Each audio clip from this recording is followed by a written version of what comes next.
नमस्कार, राजन्स career private limited की official YouTube channel पर आपका स्वागत है। मैं मोनिका। आज से हम लोग अपनी फिलोसफी की क्लासेस स्टार्ट कर रहे हैं। जैसा कि आप लोगों को पता है कि हम लोगों ने नेट और जेआरएफ की क्लासेस स्टार्ट कर दी है, तो मेरा सब्जेक्ट जो है वो एजुकेशन है। तो एजुकेशन में आपको फिलोसफी भी पढ़ना है, तो फिलोसफी की क्लासेस हम लोग सबसे पहले स्टार्ट करते हैं। देखिए, सबसे पहले तो हमें ये जानना जरूरी है कि फिलोसफी होती क्या है, आपका फिलॉसफी क्या है, उसका रिलेशन क्या है एजुकेशन से, ये सब चीजें आपको समझना सबसे ज्यादा जरूरी है। तो देखिए, सबसे पहले हम लोग देखते हैं कि एजुकेशन क्या होता है, आपका शिक्षा क्या होती है। तो देखिए, शिक्षा जो है ये संस्कृत भाषा के शिक्ष धातु से बना है। संस्कृत भाषा के शिक्ष धातु में अप्रत्यय लगाने से आपका क्या बनता है, शिक्षा शब्द बनता है, और जिसका तात्पर्य क्या होता है, सीखना और सिखाना। शिक्षा शब्द किससे बना हुआ है, संस्कृत भाषा में शिक्ष धातु से अप्रत्यय लगाने से बना हुआ है, जिसका तात्पर्य क्या होता है, सीखना और सिखाना। नेक्स्ट हम लोग इंग्लिश में भी इसका मीनिंग देखते हैं। शिक्षा शब्द अंग्रेजी भाषा के एजुकेशन शब्द का हिंदी रूपांतरण है। शिक्षा को ही हम लोग इंग्लिश में क्या कहते हैं, एजुकेशन कहते हैं, जो लैटिन भाषा के एडुकेटम शब्द से बना हुआ है। एडुकेटम शब्द जो है वो दो शब्दों से बना हुआ है, ई प्लस डुको से। किससे बना हुआ है, ई प्लस डुको से बना हुआ है। यहाँ पर ई का तात्पर्य है अंदर से तथा डुको का तात्पर्य है बाहर निकालना। ई का क्या तात्पर्य है, अंदर से, तथा डुको का तात्पर्य है बाहर निकालना। अर्थात शिक्षा का क्या अर्थ हुआ, बालक की आंतरिक शक्तियों को, अर्थात बालक की जो विशेषताएं हैं उसको बाहर निकालना या फिर बाहर प्रतिलक्षित करना ही क्या हो गया, आपका शिक्षा हो गया। देखिए, शिक्षा के अर्थ को बहुत सारे तरीकों से भी बताया जाता है, जैसे शिक्षा का शाब्दिक अर्थ, शिक्षा का व्यापक अर्थ, शिक्षा का संकुचित अर्थ। तो एक बार हम लोग उसको भी देख लेते हैं। तो देखिए, नेक्स्ट है हम लोगों का शिक्षा। पहले हम लोग देखते हैं शिक्षा का शाब्दिक अर्थ। शिक्षा शब्द शिक्ष धातु से बना हुआ है, जिसका अर्थ क्या होता है, सीखना और सिखाना। जो चीजें हमने पढ़ा अभी वही सेम इसका शाब्दिक अर्थ है। और ये एजुकेशन वाला भी, इसको अंग्रेजी में एजुकेशन कहते हैं, दो शब्दों से ई प्लस डुको से मिलकर बना हुआ है, जिसका अर्थ क्या होता है, ई का अर्थ होता है आंतरिक और डुको का अर्थ होता है बाहर निकालना। अर्थात बालक की आंतरिक शक्तियों को बाहर निकालना ही क्या है, आपका शिक्षा है। और ये आपका है शिक्षा का शाब्दिक अर्थ। आगे हम लोग देखते हैं शिक्षा का संकुचित अर्थ क्या होता है। शिक्षा का संकुचित अर्थ तब प्रारंभ होता है जब बच्चा विद्यालय जाना स्टार्ट करता है, जब बच्चा स्कूल जाना स्टार्ट करता है, वहां से इसका शिक्षा का संकुचित अर्थ में भी बोल सकते हैं, क्योंकि वहां पे हर चीजें क्या होती हैं, फिक्स होती हैं, डिसाइडेड होती हैं। वहां विद्यालय गया, विद्यालय जाने का टाइम होगा, विद्यालय में क्या चीजें पढ़नी है, उसका सिलेबस क्या है, ये होगा, कौन से टीचर के द्वारा पढ़ाया जाएगा वो होगा, उसका एग्जाम कब होगा। तो ये सब चीजें पूरी तरह से क्या होती हैं, डिसाइडेड होती हैं। तो उसको हम लोग किस में लेंगे, शिक्षा के संकुचित अर्थ में लेंगे।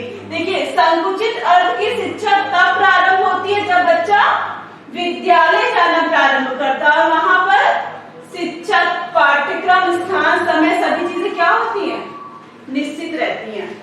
क्योंकि विद्यालय में जितनी चीजें पढ़ाई जाएंगी बच्चा सिर्फ उतना ही सीखेगा, उतने का ही एग्जाम देगा, और एक्स्ट्रा चीजें जो वो अपने घर में या घर से बाहर या खेल के मैदान में सीख रहे हैं वो चीजों को इसमें ऐड नहीं करते। इसलिए हम इसको क्या कहते हैं, ये शिक्षा का संकुचित अर्थ है।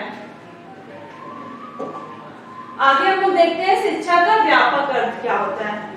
व्यापक अर्थ में शिक्षा वह है जहां न तो कोई स्थान डिसाइडेड होता है, और ना ही कोई शिक्षक, और ना ही कोई पाठ्यक्रम, ना आपके टीचर डिसाइडेड है, ना स्टूडेंट डिसाइडेड है, और ना ही सिलेबस डिसाइडेड है।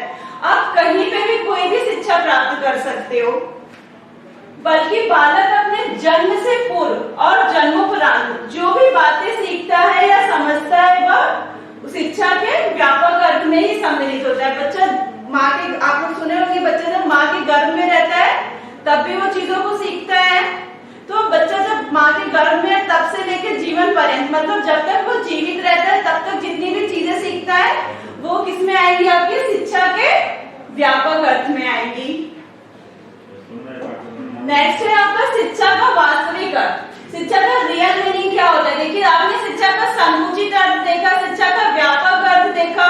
अब हम लोग देखते हैं शिक्षा का वास्तविक अर्थ क्या होता है, रियल मीनिंग ऑफ एजुकेशन क्या होती है, ये चीजें हम ध्यान देंगे। शिक्षा के संकुचित अर्थ में, जहां शिक्षा अत्यंत सीमित हो जाती है, क्योंकि शिक्षा के संकुचित अर्थ में हमने क्या देखा कि शिक्षा जो है वो सिर्फ सीमित अवस्था में एकल ध्रुवों से बना है या शिक्षा धातु से बना है, ये चीजों को हमने देखा। और वहीं पे शिक्षा के व्यापक अर्थ में हमने क्या देखा कि जन्म से पूर्व से लेके जीवन पर्यंत चलने वाली शिक्षा को क्या बोल दिए, व्यापक अर्थ में ले लिए। तो वही कह रहे हैं कि शिक्षा हमारी इतनी ज्यादा डीपली भी नहीं और इतनी ज्यादा छोटी भी नहीं है। तो शिक्षा के अर्थ को हम लोग बहुत ज्यादा ब्रॉड भी नहीं बोल सकते और बहुत ज्यादा कम भी नहीं बोल सकते।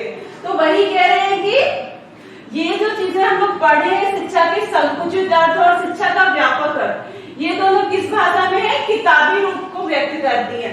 लेकिन शिक्षा का वास्तविक अर्थ जो होता है, जो उपरोक्त शिक्षा के दोनों अर्थों का क्या होता है, मध्यम मार्गी होता है।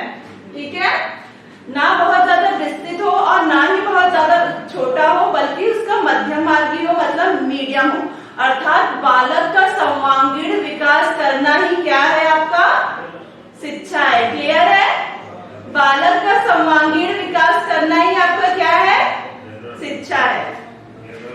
नेक्स्ट हम लोग देखते हैं फिलॉसफी क्या होता है।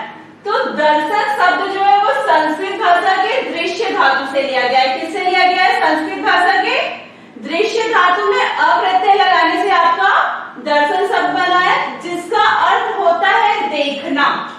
क्या अर्थ होता है? दृश्य का अर्थ क्या हो गया, देखना। किंतु वर्तमान परिस्थितियों में अनुसरण दर्शन के लिए देखने और दिखाने दोनों के अर्थों में करते हैं। प्रेजेंट टाइम में हम लोग फिलॉसफी का अर्थ या दर्शन का अर्थ सिर्फ देखने से नहीं करते हैं, देखने और दिखाने दोनों प्रक्रियाओं से आपका दर्शन का अर्थ होता है। और देखिए लिखा भी गया है, संस्कृत में एक श्लोक भी लिखे गए हैं इसके लिए। ये चीज है दृश्यते अनेन इति दर्शनम। इसका अर्थ क्या हुआ, जो देखा जाए वही दर्शन है। ठीक है, फिलॉसफी को क्या बोल रहे हैं, दृश्यते अनेन इति दर्शनम, अर्थात जो देखा जाए वही आपका क्या है, दर्शन है। ये आप लोगों का किससे रिलेटेड है, संस्कृत से रिलेटेड है, आपके इंडियन थिंकर से रिलेटेड है। भारत को जो है ये सबसे बड़ा दार्शनिक प्लेस कहा जाता है। क्लियर है? आगे हम लोग देखते हैं फिलॉसफी। अभी आपने संस्कृत के संदर्भ में समझा, अब फिलॉसफी वेस्टर्न कल्चर को समझते हैं हम लोग। तो देखिए फिलॉसफी शब्द जो है ये दो शब्दों से मिलकर बना है। किससे किससे? फिलोस और सोफिया। ये यूनानी और ग्रीक भाषा से मिलके बना है। यूनानी और ग्रीक भाषा से मिलके बना हुआ है फिलोस और सोफिया। फिलोस का अर्थ होता है लव, अर्थात प्रेम, और सोफिया का अर्थ होता है नॉलेज, अर्थात ज्ञान। तो वेस्टर्न थिंकर्स के हिसाब से क्या हो गया, ज्ञान से प्रेम ही क्या है, आपका दर्शन है। ज्ञान से प्रेम ही दर्शन है।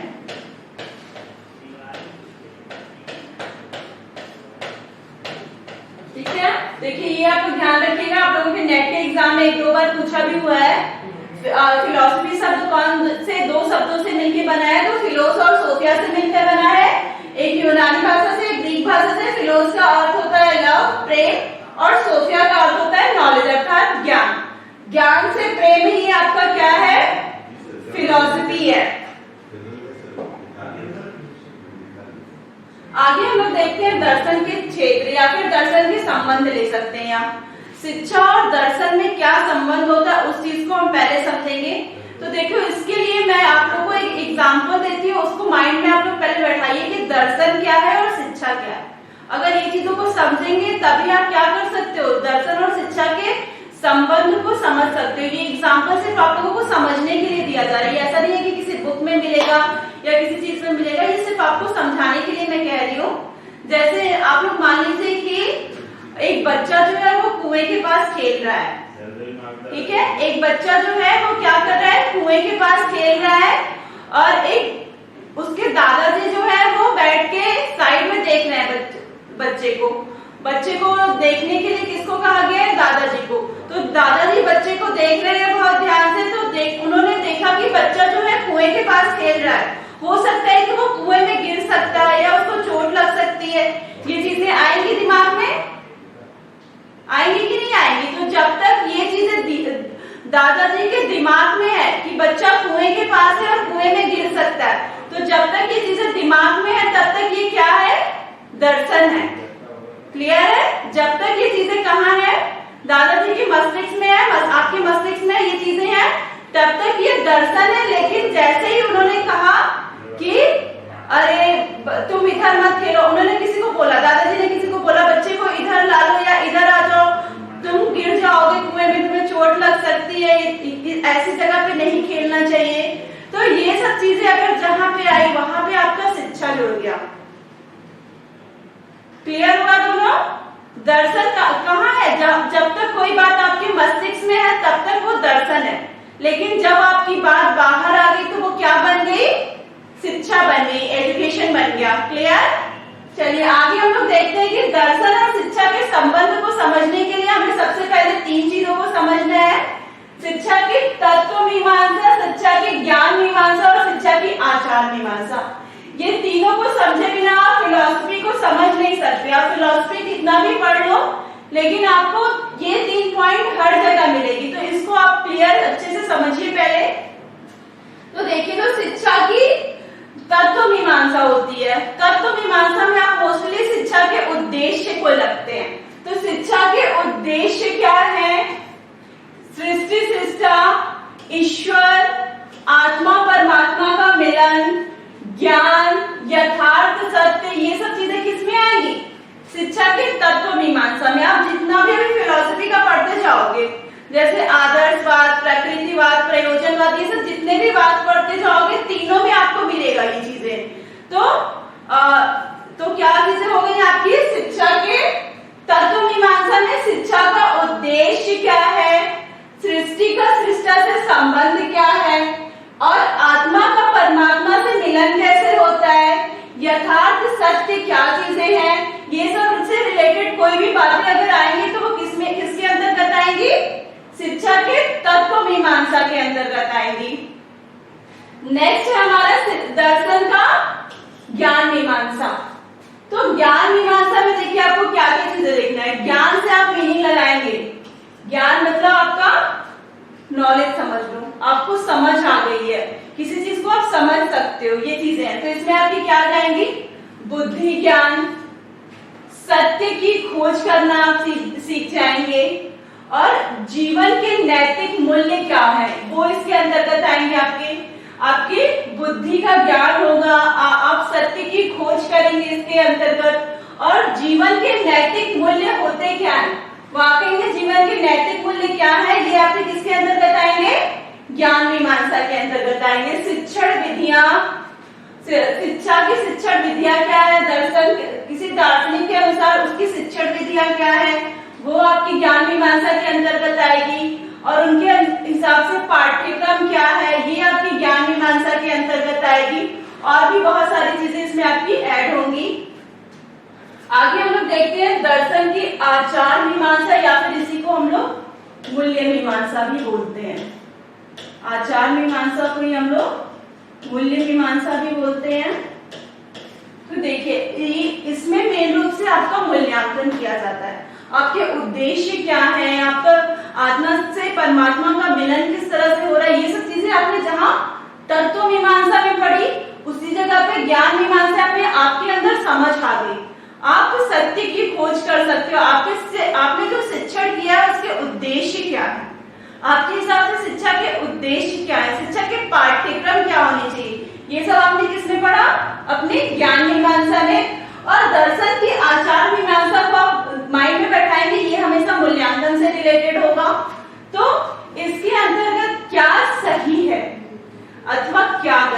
देखिए मूल्यांकन हो रहा है यहाँ पे, क्या सही है अथवा क्या गलत है, हमें कैसा अनुशासन रखना चाहिए। अनुशासन भी आपको देखिए आ गया किसमें, आचार मीमांसा में, क्या नहीं करना चाहिए और क्या करना चाहिए, ये सब चीजें किसके अंतर्गत आएंगी, आपकी आचार मीमांसा के अंतर्गत। क्लियर है ये तीनों आपको।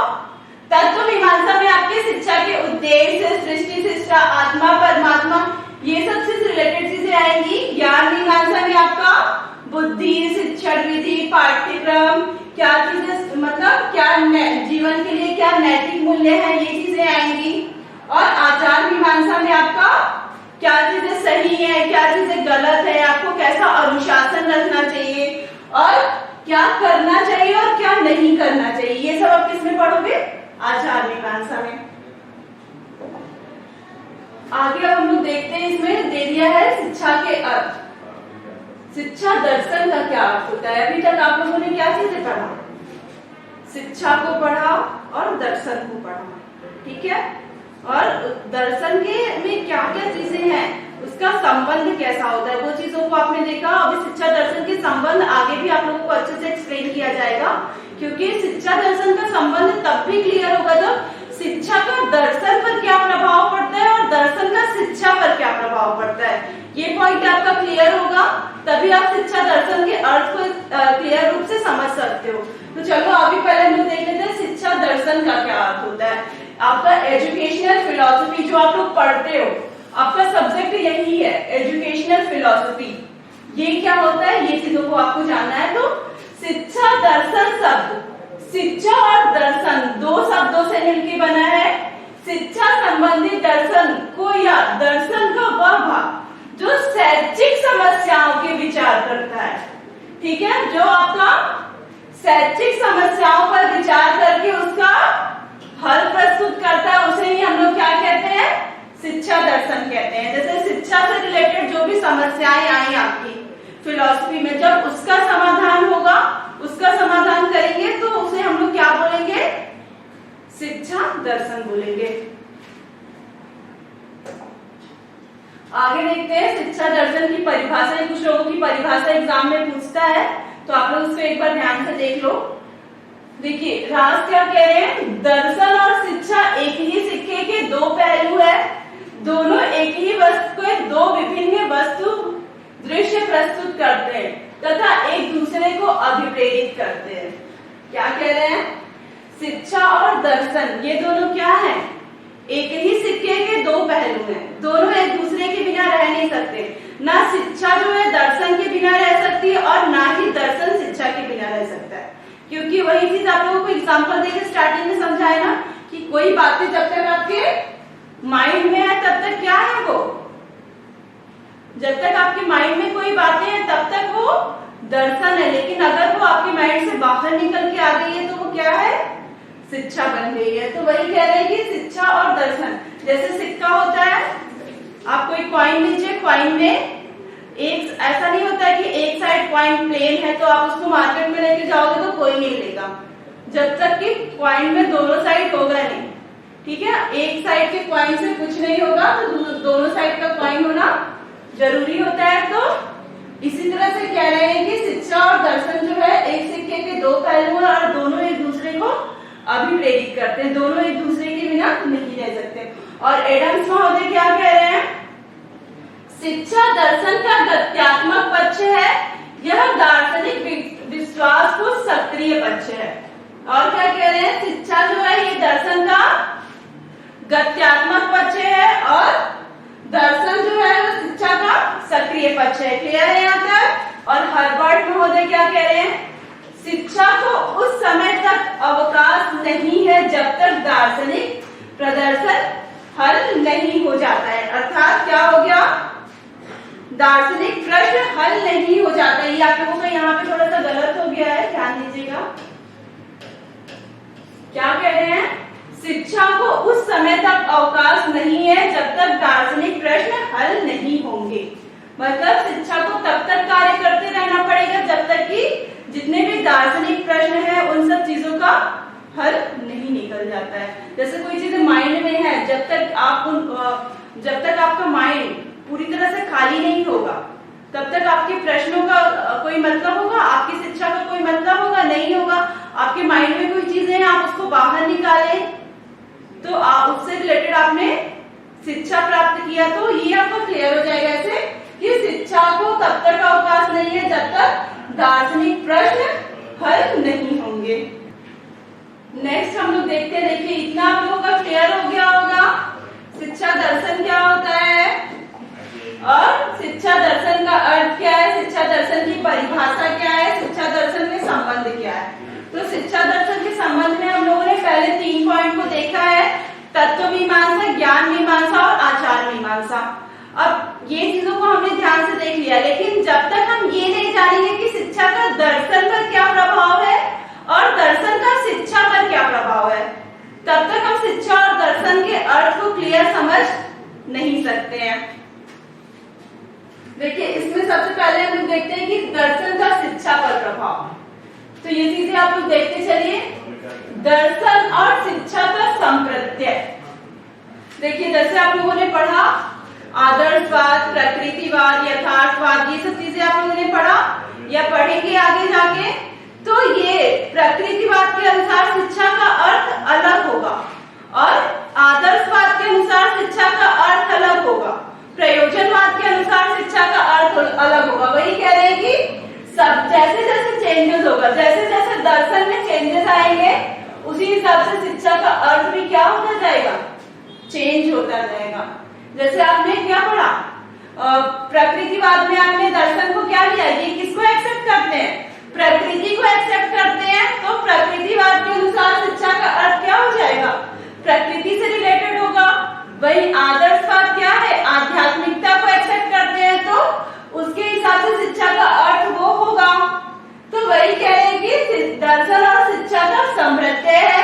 दूसरा क्या कह रहे हैं, दर्शन और शिक्षा के उद्देश्य, सेम पॉइंट है आप लोगों का। जिस तरह से दर्शन चेंज होगा, जैसे आदर्शवाद आया, प्रकृतिवाद आया, यथार्थवाद आया, जैसे जैसे उसमें चेंजेस आया उसके उद्देश्यों में भी चेंजेस आया। सेम आपका प्रोसेस रहेगा दर्शन और शिक्षा के पाठ्यक्रम में भी, जैसे जैसे दर्शन चेंज होगा उसका पाठ्यक्रम भी चेंज होगा। प्रकृतिवादियों के अनुसार पाठ्यक्रम कैसा रहेगा, प्रकृति से रिलेटेड रहेगा और आदर्शवादियों के हिसाब से उनके हिसाब से रहेगा।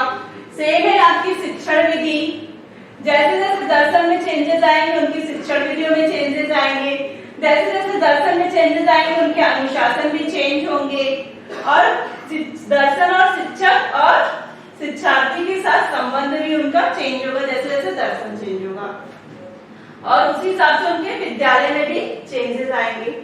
देखिए हमने यहाँ पे क्लियर किया कि दर्शन का शिक्षा पर क्या प्रभाव पड़ता है, अर्थात जैसे जैसे दर्शन चेंज हो रहा है आपकी शिक्षा में भी वैसा ही वैसा परिवर्तन हो रहा है। तो ये क्लियर है कि जिस हिसाब से आपका दर्शन चेंज होगा उसी हिसाब से आपकी शिक्षा भी चेंज होती जाएगी। नेक्स्ट पॉइंट है हमारा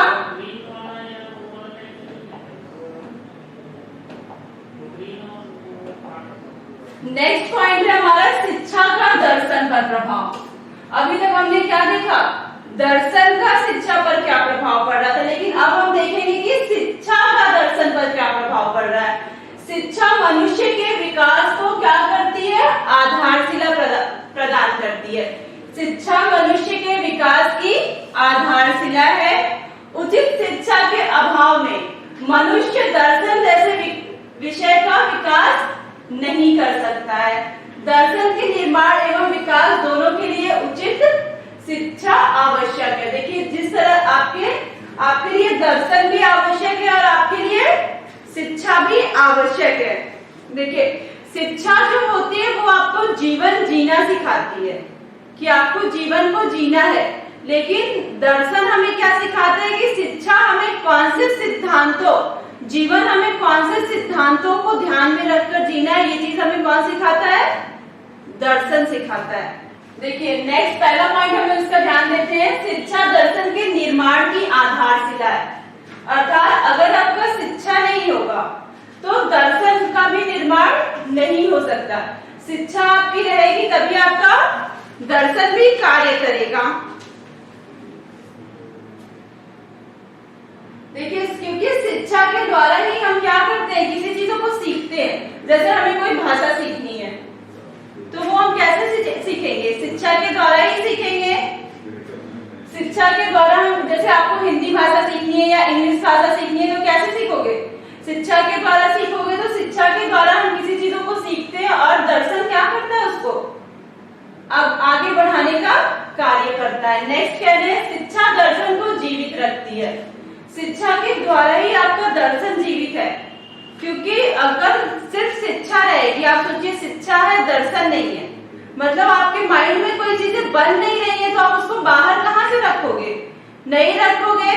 तो आप अपनी चीजों को अपने से बाहर ला रहे हो, अपने मन से बाहर ला रहे हो, तो वही आपका क्या हो गया, शिक्षा हो गई। तो वही कहेंगे शिक्षा दर्शन को जीवित रखती है। जब तक शिक्षा नहीं रहेगी तब तक दर्शन की भी कोई वैल्यू नहीं होती है।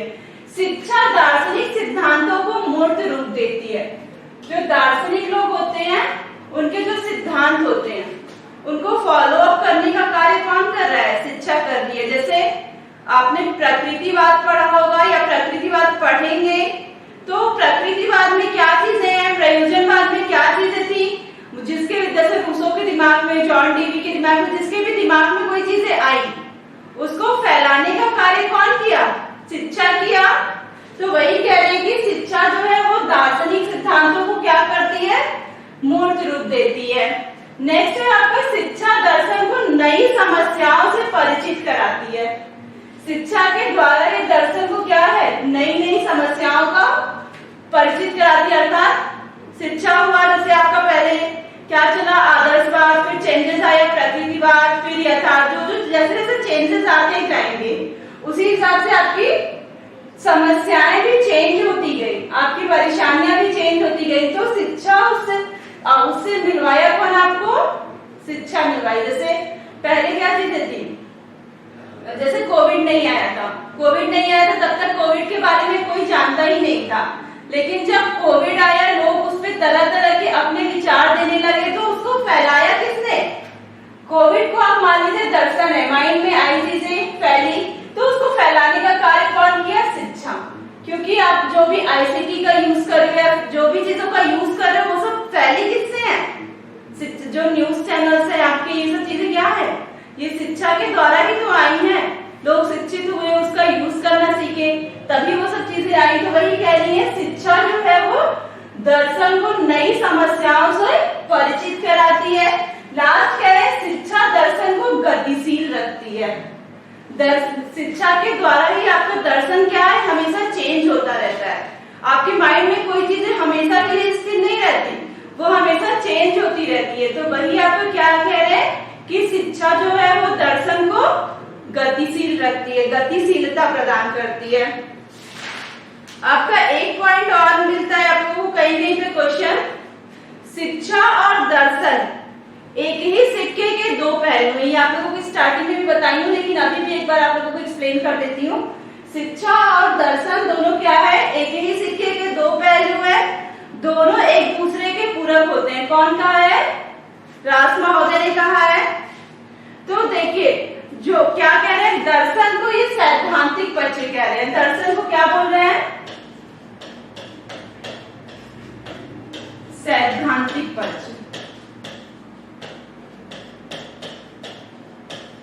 दर्शन को सैद्धांतिक पक्ष बोल रहे हैं और शिक्षा को क्या कह रहे हैं, क्रियात्मक पक्ष। शिक्षा को क्या बोल रहे हैं, क्रियात्मक पक्ष।